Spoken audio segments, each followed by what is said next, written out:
家说是石头的么的，起床他妈不看票，起床。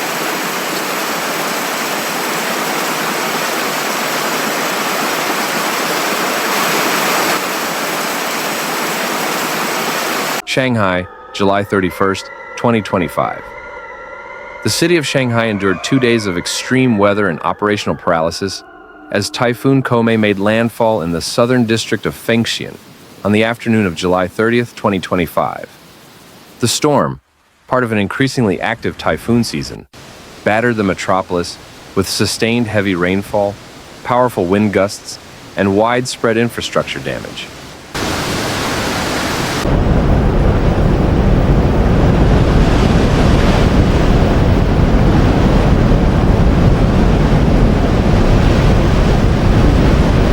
While fatalities have not been reported as of July 31st, the storm left a significant impact on the city's transportation systems, public services, and residential zones, prompting a swift and large-scale emergency response.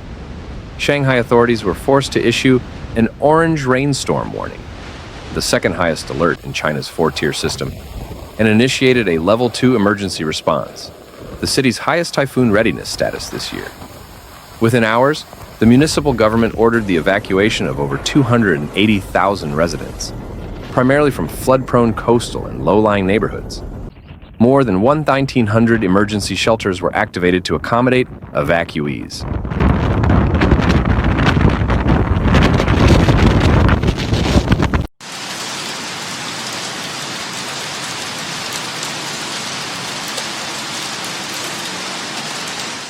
Public transport and infrastructure took a direct hit as heavy rains and gale-force winds swept across the city. Ferry operations along the Huangpu River and other waterways were entirely suspended by early morning on July 30th. Railway traffic was slowed considerably, with trains restricted to 60 km/h in key segments, as a precaution against track washouts and wind hazards.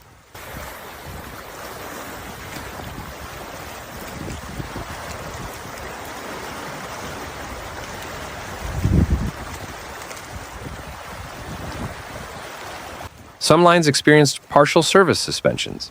Municipal authorities closed a wide array of public spaces and venues. City parks, waterfront walkways, riverside observation decks, and popular tourist attractions, including Legoland Discovery Center, were temporarily shuttered to protect citizens from high wind hazards and potential flooding.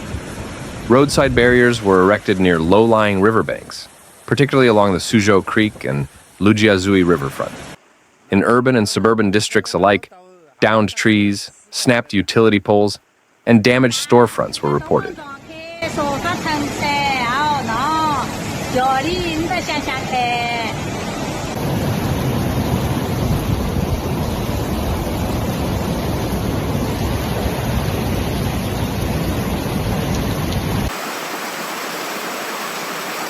Waterlogging affected multiple roadways, particularly in Pudong, Minhang, and Yangpu districts. Several underground pedestrian passages and subway entrances required temporary closures due to water intrusion. Sanitation workers and emergency teams were deployed citywide for debris clearance and flood mitigation. Although Shanghai's upgraded drainage infrastructure held up in central business areas, multiple residential zones experienced localized flash flooding.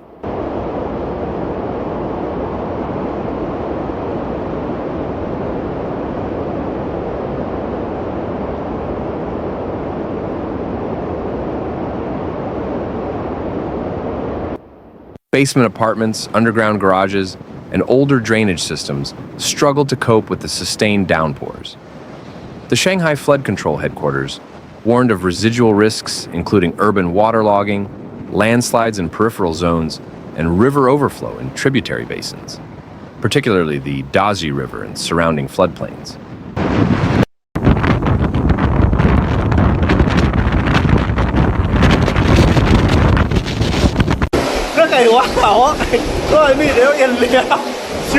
To preempt further risk, local power and gas utilities conducted temporary shutdowns in vulnerable districts, notably in the outskirts of Fengxian and Jinshan. Power was mostly restored by the evening of July 31st, though intermittent outages continued in pockets of suburban areas.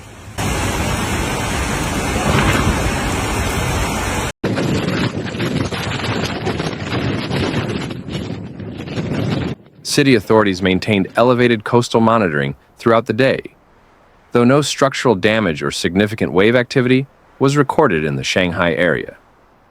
Looking ahead, while Typhoon Co-May has now weakened and moved further inland, meteorological services warn that after effects will persist for several days, including isolated thunderstorms, high humidity, and heat risk.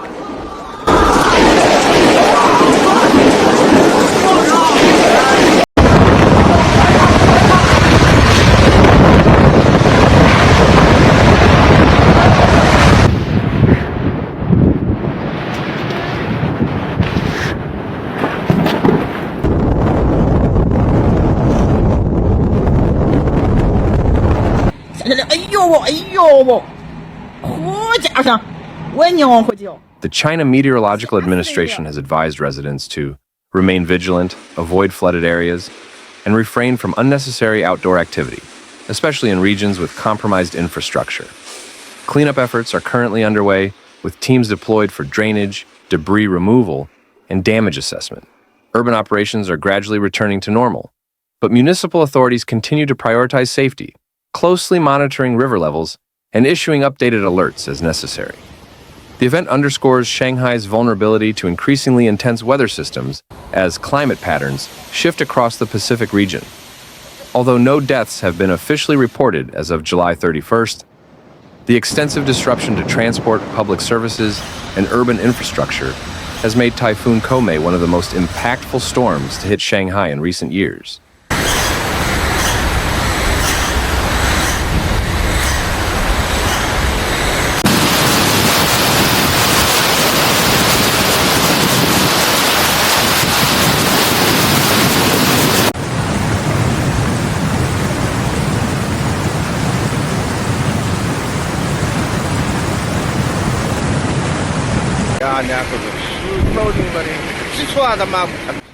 Thanks for watching Severe Weather, where we break down the facts behind nature's most intense moments.